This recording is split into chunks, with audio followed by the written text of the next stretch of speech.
of Don Wildman. It takes you through the founding of the National Federation for Decency, what has become AFA. It's a call to stand firm for righteousness and shows how that resolve can make a huge difference in our world. If we lose this cultural war, we're going to have a hedonistic, humanistic society. Find out more and watch the trailer at culturewarrior.movie.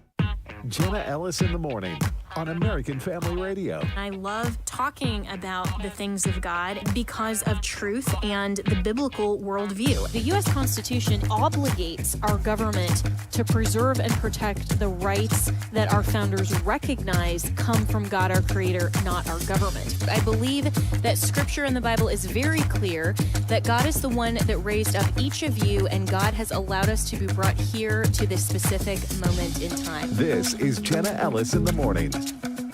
Good morning. Good morning. Well, happy Friday. Today is Friday, March 21st, and we've been continuing to talk about the subject of immigration and the mass deportations, and of course, the ridiculous activist judges in the United States and in district courts. And this is not just an American phenomenon, though, of so many different people that are trying to really infiltrate our borders. They don't assimilate, and they bring a different worldview, different philosophy, and essentially try to take over the culture and the country. This is also happening all over Europe, and in Ireland specifically. Conor McGregor, who is a mixed martial arts fighter, in Ireland, visited the White House this week, and he met with President Trump and actually spoke from the press briefing room. And of course, the mainstream media just slammed this as an anti-immigration rant. This was condemned by Irish leaders. He draws Irish leaders' ire after anti-immigration comments. But let's be clear on what he actually said. This is Cut 5. What is going on in Ireland is a travesty. Our government is the government of zero action with zero accountability. You know, our money is being spent on overseas issues that has nothing to do with the Irish people. The illegal immigration racket is running ravage on the country. There are rural towns in Ireland that have been overrun in one swoop, that have become a minority in one swoop. So issues need to be addressed, and the 40 million Irish Americans, as I said, need to hear this, because if not, there will be no place to come home and visit. All right, well, let's welcome in Brian McCarthy, who's a contributor at the People's Cube. And Brian, you know, I think what Conor McGregor was saying there is a very fair assessment. That doesn't sound anti-immigration. It sounds very pro-border control and sovereignty. Yeah, Irish people in general are very welcoming. It's one of our national phrases, you know, in Gaelic, it's Céad Míle Fáilte, which means 100,000 welcomes. And I think they've just had it now because people have taken advantage. And, you know, I come from a small town in Ireland, and there's a hotel we used to visit on Sundays near me. And for the last 20 years, it has served as an accommodation centre from people from all over the world. They don't work. They're put up there just like they were in New York City. And they just, you know, given free rein. And McGregor he's kind of opened the floodgates, because it's the only news story in Ireland this week, the only news story, and the establishment is coming after him just like they came after Trump.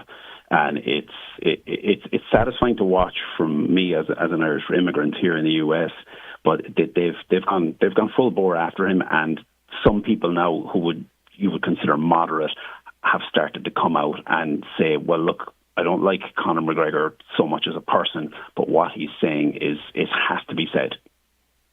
Yeah, and I think that sums up how a lot of people feel about Trump, you know, honestly, where some, I mean, and there are tons of Americans who absolutely love him, but there are some who say, well, you know, I don't necessarily prefer him or some of the stuff that he tweets, but what he's saying is absolutely spot on. And these are the types of leaders that are standing up for a national sovereignty, for borders, and for their country. I mean, Trump is America first, and it would stand to reason that an Irish leader should be Ireland first. I mean, this is just all about what it means to be a nation, have a national identity, and understand the problem of illegal immigration. So what is the current political landscape in Ireland? Because some are suggesting that Conor McGregor might run for office now, or, you know, and challenge kind of this establishment. What's going on? Well, he is definitely challenging the establishment. The Irish presidency is very ceremonial. It doesn't have much power. That's what lots of people will tell you, the left will tell you, but then they'll ask the Irish president to speak out on Palestine. He spoke out when Elon Musk bought Twitter. So the position can be a bully pulpit, but it's largely ceremonial. But back to what I said, the floodgates have opened back there, and people are going to start to speak up now because of what he said. And I vent regularly to my friends here in the US. The Irish fought British rule for 800 years, only to be conquered by rainbow flag European Union bureaucrats within 20. It's been amazing for me watching the transformation of where I grew up in the space of 20 years. From an Ireland to someone to a country that doesn't have any political backbone and does exactly what the European Union says they should do. Wow, what an amazing assessment and so true. I mean, and this is where I think a lot of the conservatives overall, and we're not just obviously talking about what America means by conservative and fidelity to our U.S. Constitution, all of those things. We're talking about pre-political principles where it doesn't matter what nation or government is ultimately established. It matters whether or not they're preserving the rights of the people that our founders recognized are God-given, but that's true for everyone, not just Americans. And that concept didn't just begin 250 years ago. And so, when Ireland is, and the Irish people are really tired of this, and they're tired of this ideology that is antithetical to rights that are God-given to the people of Ireland as well. Where did this really start, and how has Ireland come to see this kind of influx of mass migration? Because this isn't a new issue. I mean, people have been complaining about this for years. No, it came up in the 90s when Ireland, there was a referendum. I think it might have been the Maastricht Treaty or one of the treaties that they voted in, and the Irish people rejected it. And typical EU, they said no, vote on it again. So the second time around, Ireland ratified it, and that literally opened all the borders, and people can travel anywhere. My parents at the time were like, "Oh, this is great. We don't have to show our passport going to France on vacation now." But now, and once people figured out the scam and they figured out the generous welfare state in Ireland, what happens is you can land on an airplane in Ireland from anywhere in the world, probably most likely within the EU, and you can say that your passport is gone, it's been destroyed, you don't have a passport, and you can claim international protection. The Irish government will then take you at your word, and they'll put you in a local hotel, and they will give you food and accommodation, and you're free to do what you want. And you won't believe that until you research it, and you'll come back in a few days and go, "Oh my God, that was actually true." And it's happening all around. Hotels, guest houses are getting bought up all over Ireland, and the government is filling them with people basically from the third world who have never contributed to Irish society. And Conor McGregor literally this week just broke the back of all of that, and now people are speaking up who would never have spoken up before. And I think it is the biggest political earthquake in Irish history in, I would say, 50 years. Wow. And I'm speaking with Brian McCarthy, who's a contributor at the People's Cube. So obviously the White House and President Trump are supporting this. And I think Americans who understand, our perspective on the Trump mandate and the calls for mass deportation and all of this really support Ireland in this mission. So what happens next? I mean, when are the next elections, and what's the forecast now that this issue has risen to the fore? Well, there's an election in Ireland coming up in the fall. It's not a parliamentary election; it's a presidential election, and Conor McGregor is going to have huge influence on that. No matter what anyone says, whether he runs or whether he becomes a kingmaker and designates someone. But there's two countries mentioned in the Irish proclamation, which is our Declaration of Independence: England, who we were breaking the connection with, and our exiled brothers and sisters in the United States. So Conor McGregor has kind of taken a leaf out of that and come to the United States to highlight the plight. And hopefully there are people of Irish descent and ancestry, there's 40 million of them who claim that here in the US, are going to say, wait a second, we'd like to go back there. We'd like our grandkids to go back there, our kids to go back there to visit, to see, the home country. And it should be still the land of saints and scholars, but Irish people, it shouldn't be an encampment for people from all over the third world who are just going to want to go, hey, I'm going to live in Ireland and live off the welfare state over there. Yeah, and I mean, this, again, should just be Ireland first. And how do you anticipate that that the United States and President Trump might support this? Because, you know, he is not going to be shy in giving some of his opinions, clearly, No, with he's having not. Conor McGregor at the White House. The biggest political event on the Irish political calendar is the White House every St. Patrick's Day. It becomes quite a joke because all the politicians run out of the country, they all come to the US. So that was the White House on St. Patrick's Day is the biggest stage for any Irish politician, and the fact that Conor turned up there has, you know, sent the country into a tailspin basically. And I would hope that people in this country are going to start paying more attention, because every single Irish political party who's ever wanted to achieve anything has come to the United States to fundraise, for influence, for power, to meet with the movers and the shakers, and he just went straight to the top, just like Trump. Never ran for anything, he never, you know, got involved in anything, but he just came out of the traps and went straight to the most powerful man in the world and spoke out there, and has literally, you know, he's probably not someone that I'm going to tell my kids, you know, he's a great role model. But at the same time, I'll shake the guy's hand if and when I meet him and tell him, you know, well done. I'm so proud of what you have highlighted in Ireland.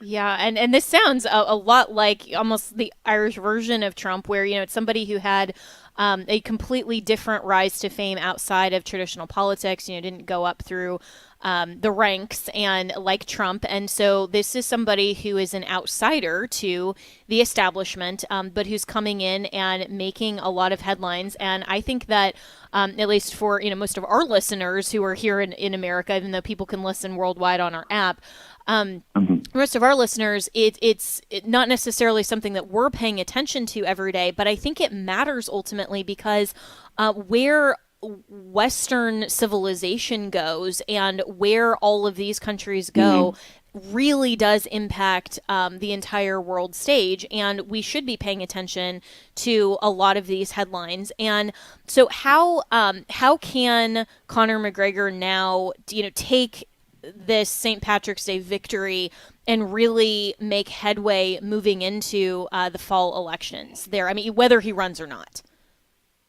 I just think he issued an ultimatum to the Irish government actually on Twitter yesterday or the day before, and he said, you're going to have to come up with a plan in 12 days to close our borders, to do something. So it wasn't a threat, it was just an ultimatum. So he clearly has stuff up his sleeve, and his whole message by coming to the United States has said to the Irish government, if you don't stop mass immigration into our tiny little island of 5 million people, I ran the math last week.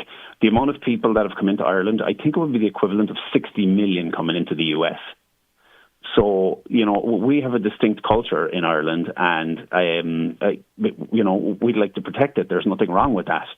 And me as an immigrant, I've come to the United States. I've kept some of my Irishness, but I've also assimilated into the culture here, and my kids have. So, you know, we'll put up with a certain amount of immigration, but he's certainly going to. He's not afraid. I'll say that about the guy. He is definitely not afraid. He's from a working class community in Ireland, and that's why the elite sneer at him. They sneer at his accent. They sneer at his education, and you'll notice the patterns. Just like Donald Trump, they look down their nose at him, but he's got nothing to lose. Just like Trump, so he's going to cause major political upset in Ireland, and the entire establishment now is focused on destroying him. Wow, it really sounds like a Donald Trump story, and maybe his campaign slogan for either himself or if he decides, as you mentioned, to be a kingmaker, will be "Make Ireland Great Again," and yes, that would be. That. He already does. He has "Make Ireland Great Again" hats, and he has them in green, and when you want to upset and destroy the establishment and turn politics on its head, it would appear there is only one political consultant on the planet that you go to for that advice, and it's Donald J. Trump.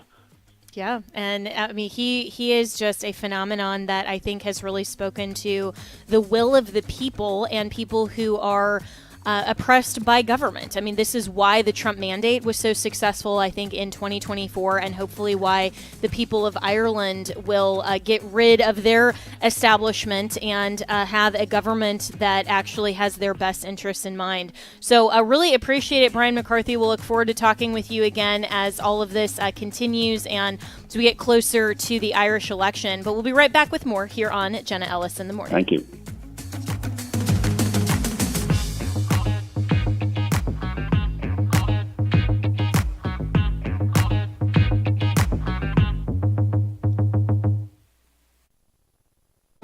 Jesus' final words to his disciples were to go into all the world and teach the gospel, making disciples of all nations. For more than 27 years, Tomorrow Clubs International has faithfully answered that call by partnering with local churches in some of the world's poorest nations. Here's a report from a team leader. When children learn to follow Jesus, they become disciple makers, influencing their families and friends. The gospel then overflows into the community, bringing repentance, reconciliation, church growth, and even reduction in crime and substance abuse. More than 500,000 children have learned to follow Jesus through Tomorrow Clubs. Kids also learn practical life skills such as cooking, woodworking, and the English language, preparing them for a brighter future. To learn more about the life-changing work of Tomorrow Clubs International, go to tomorrowclubs.org. That's tomorrowclubs.org. All gifts are tax deductible. If you're 65 or older, you know this. Seeing your healthcare costs go up and up is frustrating. And maybe you were just notified that your Medicare costs are increasing again, or you're just tired of the massive deductibles. Well, here's some good news. There's a program that can really help with this. It's MediShare 65 Plus. It's an affordable, reliable alternative. You can choose any Medicare provider. You get telehealth access anytime you need it. And MediShare 65 Plus is a low-cost option for those with Medicare Parts A and B, and it fills in the gaps where Medicare stops. MediShare is a Christian healthcare community that aligns with your faith. People actually pray for you. They encourage you, and it's proven, too. It's been going strong for over 30 years now. So call now. You can get one low monthly price for up to 10 years. You're not stuck with increasing costs. You can do something about this today. Call MediShare 65 Plus. Find out how much you can save.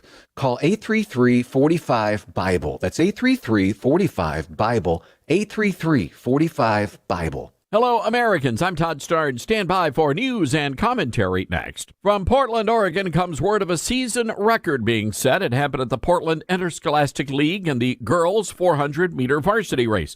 The winner finishing more than 7 seconds ahead of his female competitors. That's right, folks. I said his. Turns out the fastest girl in Oregon is a boy.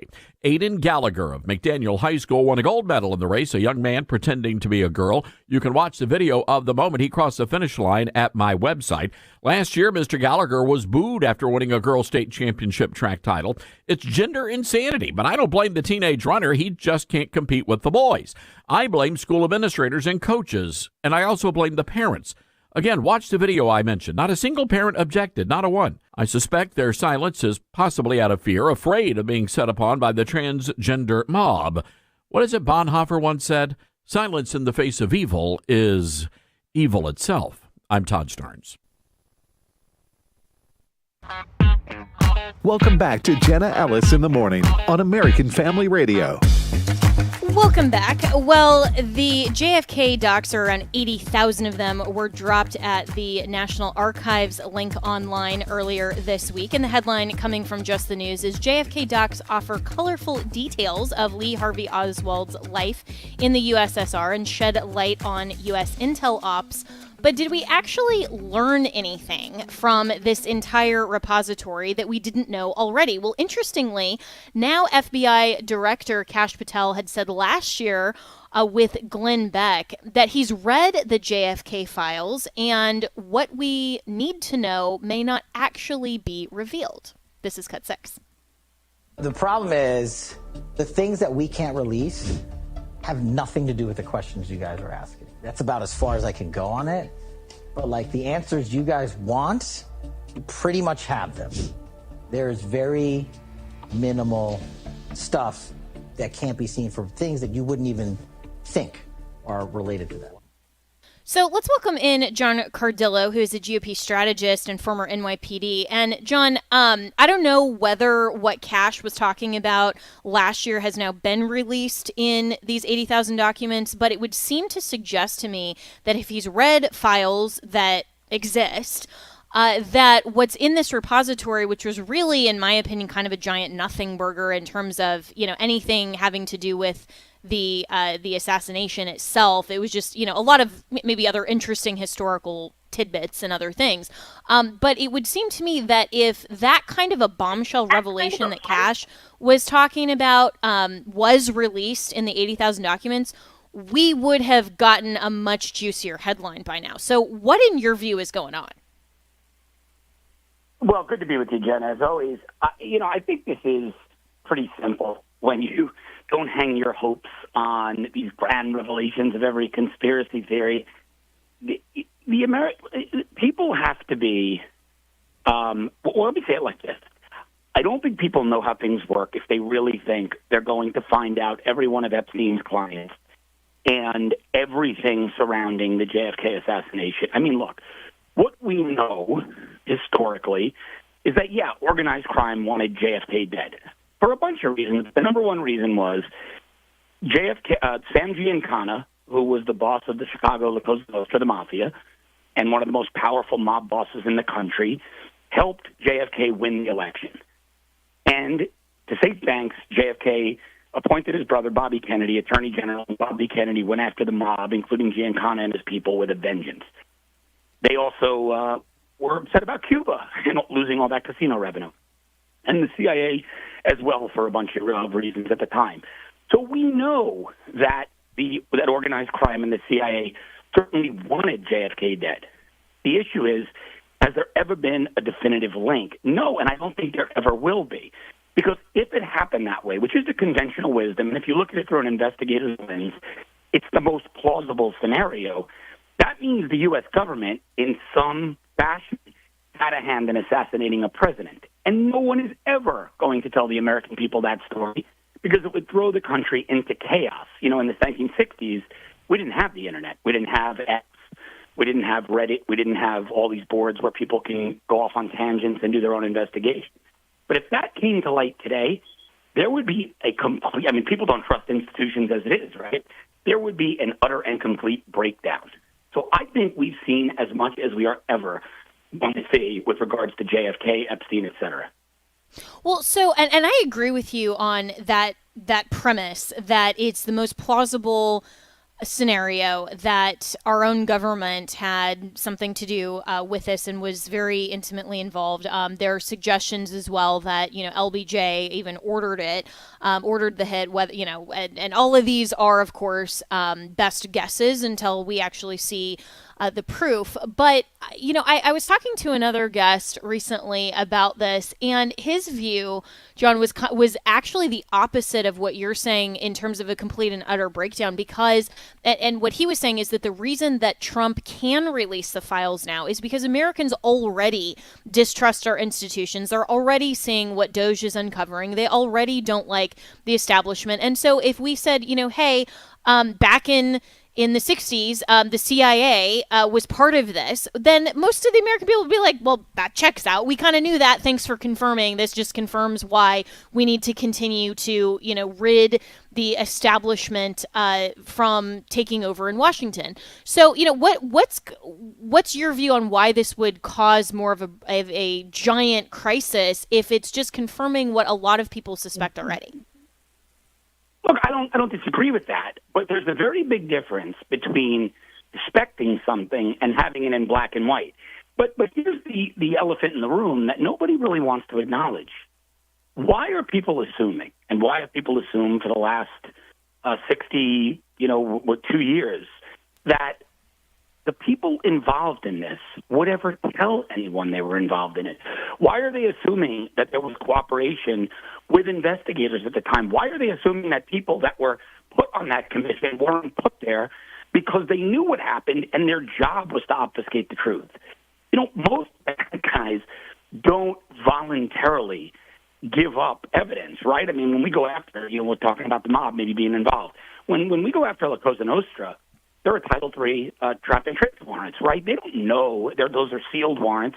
They don't know the government's looking at them, that law enforcement's looking at them. So they're not voluntarily giving up information on their operations. It's always been a little bit preposterous to me that people assumed, okay, there was this massive conspiracy to kill JFK, and then all of the players started getting chatty and disclosing all this stuff to the commission that was just from the American public, but common knowledge to government. I mean, I think if this was a government operation or a combined effort with government and organized crime, this would have been a very tight-lipped operation. Other people were probably killed that were lower profile that nobody paid any attention to in conjunction.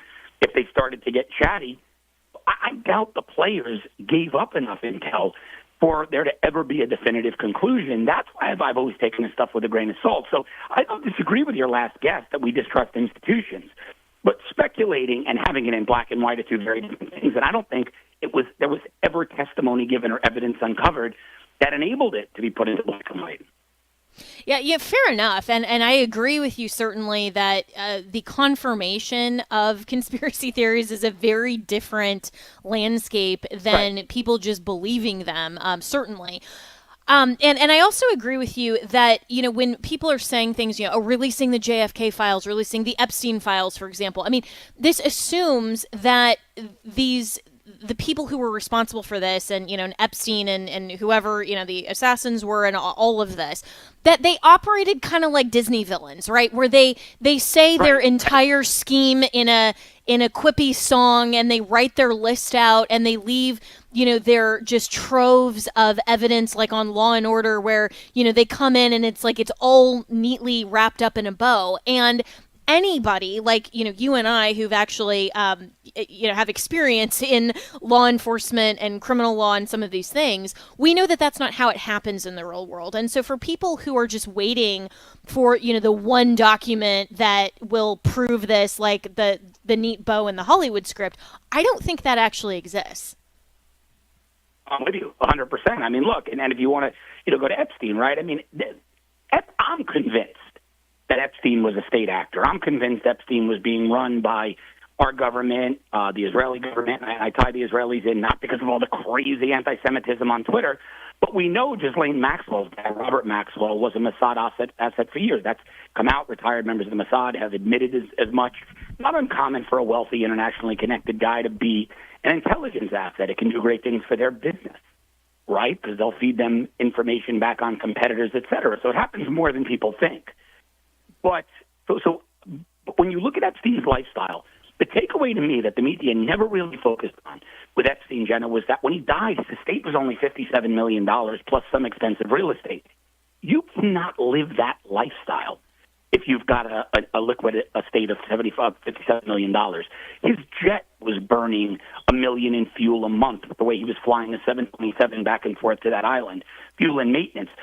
Some massive actors were subsidizing Epstein's lifestyle, buying islands. You talk to anybody on Wall Street, nobody knew the guy.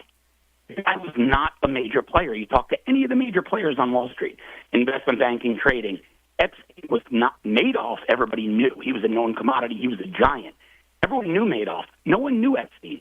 So when you start to using process of elimination, you start to realize it's pretty strong evidence that he was a state actor being subsidized by governments to acquire compromise on people that they could later use to achieve their end. Right? No one's going to tell us that. The people tasked with keeping that information and disseminating it were the people running the op. They're not documenting this. They're not going to testify in committees to this and admit to it. And so you just nailed it. I mean, this evidence in readable form, in searchable form, just doesn't exist, in my opinion. Yeah, and I think that's unfortunately going to be the lackluster conclusion to a lot of this, and and it gives Trump and Pam Bondi and Tulsi Gabbard, frankly, a really good headline to say, hey, we're being super transparent. We're releasing all the documents. I mean, I'm all for that and great. The American people deserve to know what's there. And I think the point of this story, though, overall, is that nothing that truly exists is likely being hidden from the public. But let's go back real quick to what Kash Patel said. And he's claiming, and I believe him, that he's read the JFK files. But when he's saying, the answers that you want to know, like you're not even looking in the right places and stuff, was that a little bit more Hollywood-style bluster? Or are there, do you think, documents that have yet to be revealed that do maybe contain some answers? Or how do we fit that response into this puzzle? Well, I'll say this, right? Cash Patel was number 2 at DNI's office, so he had access to pretty much everything he wanted during that tenure. But also, you've got to remember, and I love that Cash Patel is at the FBI, but you've got to remember that for a little while there after the 2020 election, Cash Patel went to the QAnon side of the world, and he was making a lot of money selling merch, et cetera. So some of the statements he made back then, I take with a grain of salt, because I understand he was appealing to a certain portion of the far-right base that loves this stuff, and they were buying his gear, they were subscribing to his content, and so a teaser like that in the media world, this, I know this, right? A teaser like that from a guy that was at his level can be pretty lucrative in your monthly subscriber base growing, and so I don't know how much stock I put in the statement in that clip. Yeah, and I think that's a fair assessment. And for, a lot of people who are, huge Cash fans, I mean, I'm really glad that he's at the FBI. Frankly, I'm an even bigger fan of Dan Bongino being there as the deputy director. Yeah. I think they're going to make a lot of really good headway in terms of, everything that Cash was saying at his confirmation hearing and all that. But we do need to take a lot of this with a grain of salt to kind of put it in the realistic, real world perspective that, again, this isn't, made for Hollywood drama as much as probably future scripts are going to make their way into Hollywood with that overall point.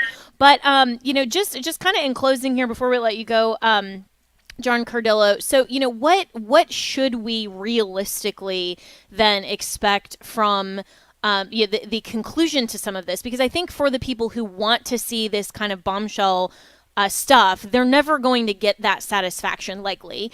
And so how do we maybe tamper that expectation, other than this conversation, while still giving Trump, I think, the valid PR win that he's trying to bring transparency to the government as much as is possible?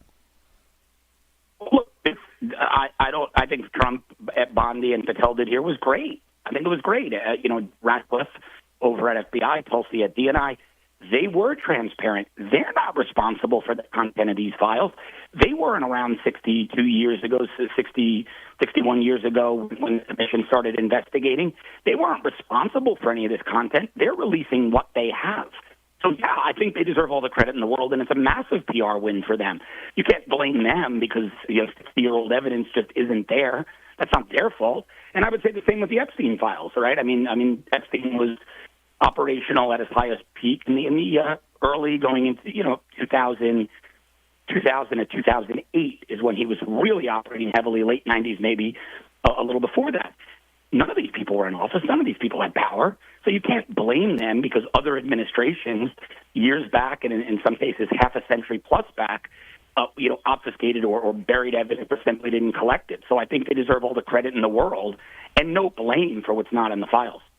Yeah, really well said. Well, John, I always appreciate you bringing, a dose of reality to these conversations, as much as it might not be, the dramatized view of what people expect, because, politics has become so entertainment focused. And I think a lot of what the overall MAGA movement, while it's great politics for like campaign stuff, it's not necessarily, we're not sitting here on an episode of The West Wing, right? And so bringing that kind of back to reality is a really important focus here. So I appreciate you joining for this conversation, and folks can follow John on X. I'd encourage you to do that. He posts a lot of really great commentary, especially about here in my home state of Florida. And speaking of that, Senator Jay Collins, a Florida state senator, is going to join us after the break on some important goings-on in the Florida legislature right after this.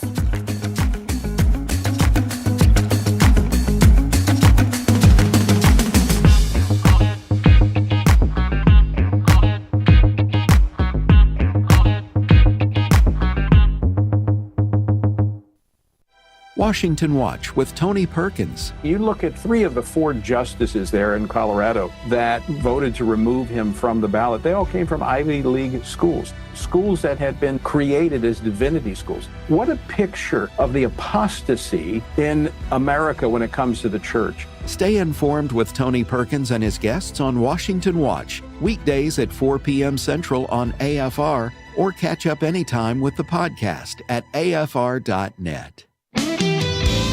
And that is the purpose of the Word of God, to help us see us as we are. It is a mirror to show us who we are, to help us see ourselves as God sees us. And when we truly see ourselves as naked before God, we become candidates for His grace and His forgiveness. Dr. David Jeremiah continues his series, Captured by Grace, next time on Turning Point. 5:30 a.m. and 7 p.m. Central on American Family Radio. The words you are about to hear are taken from letters sent in by members of the Trinity Debt Management Program. Dear Trinity, today I'm making my final credit card payment. Before I came to you, I was in a constant state of anxiety and panic, but now there is hope for my family's financial future. Working with Trinity made me understand that I'm not alone. You really do help people. Your kindness will never be forgotten. Without Trinity support, I would not have achieved my lifelong goal of becoming debt-free. We saved a lot on interest and penalties, of course, but the reward was the gift of human kindness. Trinity has carried me through a very difficult time in my life. You're amazing. I used to feel so anxious and hopeless. Now I feel grace and peace. God bless Trinity as you continue to help others become debt-free. If credit card debt has you down, call Trinity at 1-800-788-1813. That's 1-800-788-1813. Hello, everyone. I'm Tim Wildman, president of American Family Association and American Family Radio. Hey, our tours this year are 2/3 filled up already. Pretty amazing. People want to see our nation's capital. They want to go to Colonial Williamsburg, Jamestown, Yorktown, all these sites of early American history. We're going to go with Stephen McDowell of the Providence Foundation, a historian. But they're filling up. Time is drawing nigh. June will be here before you know it. And, of course, we got the September trip for those who like to travel in the fall. And then we've also got our Boston tour. So much history in the greater Boston area. That's coming up in October. That's a new tour that we're taking. So if you want to look into the information on any of these tours this year and join us, go to wildmangroup.com. Wildman, W-I-L-D-M-O-N, group.com, and we'll see you on one of our tours.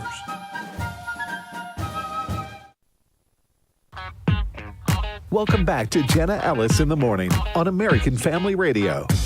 Welcome back. And as promised, we are turning to the Florida legislature, which is in session and has a lot going on. So let's welcome in Senator Jay Collins from the great state of Florida, who has a brand new bill focusing on veterans. And this is so important, Jay, because, it seems like with all of the other news and all of the other things that are going on, and, a lot of stuff is very important, obviously. Some of these types of topics tend to not be covered as much in the media, but they are important. So tell us about your bill and why. So, Jenna, first off, thank you for having me on this show. Really appreciate it. Always love the opportunity to speak with you and share some good news from the great state of Florida. We have 1.4, coming up on 1.5 million veterans in our state. We love to call ourselves the most veteran-friendly state in America. And across our country, our veteran community is such a small demographic who has given so much, an incredible amount over the last 20, 25 years, and still being asked to do more. So to your point, often in the wash of some of these large pieces of language, some of the volatility in our community, across our state in terms of politics, these get washed out, but we have to do the right thing for our veterans. So what this focuses on is veteran transition, veteran benefits assistance. When you leave the military and you go through the VA process and you get your VA compensation, whether it's 10% up to 100%, there is a very specific, very methodical way that that this happens. The math is a little funky. If you're not aware of VA math, I would encourage you to dig into how the accountability of the math problem works. It will blow your mind. But that's what this bill is focused on. I want to make sure that our veterans have every single tool, whether it's themselves, a nonprofit, whether it's a for-profit that helps fill this void, to go ahead and make sure they get the benefits they need. Generally speaking, many veterans aren't able to get their max amount that they should be allocated from the VA the first time through. There's almost a soft requirement that you have to go back, reassess this, and reapply, and it just shouldn't be that way. We should get it right the first time. Yeah, and this makes so much sense. And I mean, are other states looking at doing this, or now, especially with Secretary Doug Collins, who is on the federal side? I mean, this just seems like a no-brainer. Yeah, Jenna, there's a lot of discussion right now in the veteran community. And, we're coming at this point where there's a little bit of a fear factor. Personally, I want to radically overhaul the VA. I don't like the system. I don't believe that monolithic hospitals are the way to provide our veterans the best health care that they can get. I just don't. I think that a choice-driven system is the way to do that. I think you'll get much more effective care, get to pick your doctors, and end up, doing so much better for so many more veterans. I would love to see a reutilization of those hospitals in a wraparound service system for veteran homelessness. I think as a VA or as states, that's a great way to use those properties, but I don't want the government running that system. I want those hospitals to be utilized and reshifted into it, but I want this to be a public-private partnership. There are so many great nonprofits focusing and working in this space right now, talking about Tunnel to Towers, Gary Sinise, Home for Heroes, people who have a genuine desire to make veterans' lives better. I'm not intentionally leaving anybody out. There's dozens and dozens. We can solve this problem and do it with more efficiency to get out there and take care of our veterans. But what I'd really like to do is see the money block budgeted from the federal government to the state and put the power with the states to give veterans the ultimate choice. Ultimately, they can choose a state that best fits their needs, takes care of them and their families, and puts them on a path to long-term success. And that's what this whole approach should really do. And with Secretary Collins, I think we're in a good spot. I think the discussion of radical shift and change to provide our veterans with more is right there for us. But we've got to get the benefits system right when they transition out. Yeah, and things like this are what states and even the federal government should be spending money on, not, Arab Sesame Street and Drag Queen Storytime in other countries and all of this. And, with Doge and also with kind of a Florida version of Doge, I think that balancing the budget and actually having a surplus and what the DeSantis administration has accomplished with his tenure in office, then there can actually be money to spend on some of these priorities like taking care of our veterans. So, with the Florida legislature being in session now, and it's a 60-day time frame. In terms of the budget and spending, when you look at the outrage nationally on the federal level, I think Florida has a really great plan. We're a state that doesn't have a state income tax, and yet we have a surplus, and we can spend on good priorities. How should the Florida blueprint be mirrored in other states, but also even at the federal level with, I think, all of these revelations that we knew were there but are actually coming to light in tangible ways? So, Jenna, that's a great question, and I'm going to use this veterans bill to walk that answer in. So this bill is Senate Bill 910. It's Veterans Benefit Assistance. And like most things, a lot of it has been vetted and proofed and put in place by the state of Florida, but it's moving out federally. You look at the connectability and the connection between what we're doing in Florida and now what's trying to be pushed at the federal level. It's pretty incredible. Look, Florida was Doge before there was Doge, right? We are incredibly clean, incredibly focused on making sure that we hold people accountable. We, minimize the request or the push for money from our tax system. And honestly, we're shifting and paying off debt at just an astronomically amazing pace. The governor is a complete rock star for this. But I think if you listen to citizens, that's what they want from their federal government. We got to pay down our debt. We have to make sure we have a balanced budget. And our budget has shrank the last 3 years in a row while still performing, tops in education, tops in new growth for businesses. Florida is a place people want to come, and it's because of this fiscally conservative approach that it's really happening. And, that being said, there's still things we can do. Right now, we're looking at how can we use the law of large numbers to procure more efficiently, whether it's in IT, whether it's in vehicles, school buses, even weapon systems for our law enforcement. How can we get more savings and pass those on ultimately to make sure we don't take anything more from our taxpayers and they can keep their hard-earned money and live that American dream? We're talking about property tax. That's a huge thing right now. People would love to get there, and we are doing a ton of work to see how we can get rid of property tax, but we got to make sure we get this one right and sharpen our pencils before we pull that trigger. Yeah, well, I'm definitely one who, as a resident and a homeowner in Florida, that would love to see property taxes go away. I know that there's kind of a companion movement in Texas with Don Huffines, a former state senator, who's looking at that as well, and just arguing that we should be able to outright own our property without continuing to have to pay. And the rationale there makes sense, definitely. And these priorities that Florida is focused on, I think so many conservatives look to Florida as kind of the beacon of hope for the U.S. and want a lot of other red states, even blue states, even though they won't, to follow this model. And so for people who are listening nationwide, and they may even be frankly jealous, going, man, Florida is where it's at. Yes, you're right. How would you encourage listeners to encourage their legislators to similarly have conservative priorities like what's going on in Florida? So, I think it's a 3 or 4-fold process. One, as leaders, we know that anything not clearly enumerated in the Constitution should be a states' right issue. Where are those issues that your government federally is usurping power from the states? Let's identify that. I think we're all doing a good job there, right? And then let's find language in states like Florida, and Texas has done a few things as well.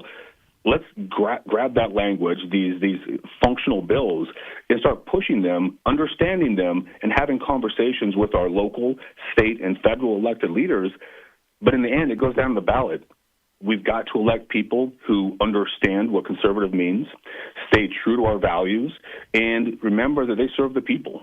They take care of the future of our country by serving the people right now and listening to where we have to go. Ultimately, that's what we have to do. It all comes down to voting, and candidate quality matters. You got to get people who can understand the issues at hand, but you also have to have people who can register with a voter and win the hearts and minds, especially in some of these larger districts.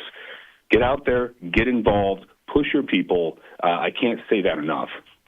Yeah, so well said. I'm speaking with Senator Jay Collins from the great state of Florida. And, as the legislative cycle continues, there's a lot of, good that is being championed, but also some things that I think really don't make a lot of sense. And I want to ask your opinion on this move to basically prevent Florida's own government agencies from clarifying the law on ballot initiatives. Basically, I think this is a direct response to Amendments 3 and 4 that thankfully failed because the people and the voters were actually educated on what these bills were really attempting to do, or these ballot initiatives, rather, were attempting to do, rather than just focused on the bill summaries, which can be very misleading. And it seems like it's not political one way or another to say, okay, this is the ballot initiative, but let's clarify the law so that people actually understand what it is that they're voting on. How is that in any way controversial? Jenna, that is a great question. I don't understand. You have to have faith in your process. You have to have faith in your system. And we know that a company tried to buy their way into amending the Constitution in the great state of Florida. That just shouldn't happen. And the way they leveraged that and the way they misstruck the truth in many regards was gobsmacking. And I 100% agree with you. We have to get this right, and this should not be a political issue at all. This is just the right thing to do. And, I believed in it so much that I tried to run that bill in a special session. And then we had another special session, and we worked through this. And there is a bill pushing through the process right now from our Ethics and Elections Committee that I know we're still chewing on, making some tweaks here and there. But hopefully we land that in a good spot. That's what we need to do. to tie this up and just put the faith back in the public that our ballot initiatives, our election process are as strong and great as they should be, because excellence is a choice, I guess is what I would say. And we choose to do everything as excellent as we can because that has to be what we owe our people. And we're going to get it right. Yeah, absolutely. And with the kind of legislature that Florida has, with a supermajority, and how much attention that has gotten nationwide, and how conservative Florida is, ballot initiatives are the only real way, I think, that some of these nefarious actors, and also even just some of the few liberals that are left in Florida and the Democrats, are trying to push through their agenda to circumvent the legislature. I personally have a real big issue with ballot initiatives, just from a perspective that we're guaranteed a representative form of government. We should petition our legislators and not necessarily go around them, especially with ballot initiatives that can be bought. And so with the way that all of this can still function in the state of Florida, there's also legislation that is trying to cure some of these problems with ballot initiatives. What's going on with that, and where is that at with the Florida legislature? So, I spoke just a little bit about that. We had those special sessions, and we brought it back. We did hear that in our Ethics and Elections Committee. It is pushing through the process. There is more discussion on it. I expect that bill to move. At its current form, it doesn't do everything exactly how I want it to, but I think we're going to end up in a good spot, working with stakeholders from everywhere, frankly, in the House, the Senate, and in the executive offices, to make sure that this thing is really tied in, because to your point, we got to get it right. And that should be popping up here in another committee soon. I don't have that in front of me, so I can't answer the specifics on that one, Jenna. Yeah, well, no worries. I mean, for everybody listening who's in the state of Florida, we should be paying attention to the social media, for example, of people like Senator Collins and others. We should be looking at the calendar, understanding, especially during the legislative cycle, when we can contribute and, go to those types of committee hearings and actually present testimony. But you can always call your legislators and encourage them to continue to do the right thing and to stand up for the conservative values that we all want to continue to see in Florida. And, it was really funny to me. Your colleague, Senator Ingaglia, posted this morning a thing that the Democrats are trying to carve a new pathway and plan their comeback in Florida. And he was just laughing about it. And my response to that was from Mean Girls, which is they're trying to make fetch happen. Don't make fetch happen. But what do you see as the actual possibility as we're heading into a gubernatorial election next year? So the transition from the DeSantis administration, hopefully, to a worthy successor that will continue the conservative legacy. But absolutely, and we need to be praying for that. What do you see as the likelihood that Florida even pays attention to anything that the Democrats are potentially trying to do in the state? Well, I think that depends on what we as conservatives do. If we keep focused the right way, and we pay attention to the issues at hand, and we don't have infighting, I think that we're probably in a good space. But don't forget that not too long ago, Republicans were in the same position the Democrats were, right? The roles were flip-flopped. And ultimately, they had infighting. They had gaps. And they gave us opportunities to push through here with Governor DeSantis, and we have shifted this state in a way that's truly amazing. But we got to keep our foot on the gas. We can't do half-baked, soft-toss language. We've got to focus on conservative values, hit the things that we said we were going to do, say what you mean and mean what you say. In the end, it's about getting things done. We got to put points on the board. We got to make sure that we don't let up, because everything can shift in just one moment. One issue happens on television. One issue ignites itself in the court of public opinion, and this all can shift immediately. And, to tie this back into the veteran discussion at the front, Jenna, there are 952,173 claims currently listed as over 125 days. 241,601 claims are backlogged. Now, mind you, 200,000 veterans leave service each year. That voter block across our state is about 4.5 million people when you look at the associated people and families with them. This is why making sure we take care of those who take care of us, whose focus is on conservative values, solving problems, and keeping our state great, is so vitally important. And we got to lead it there, absolutely.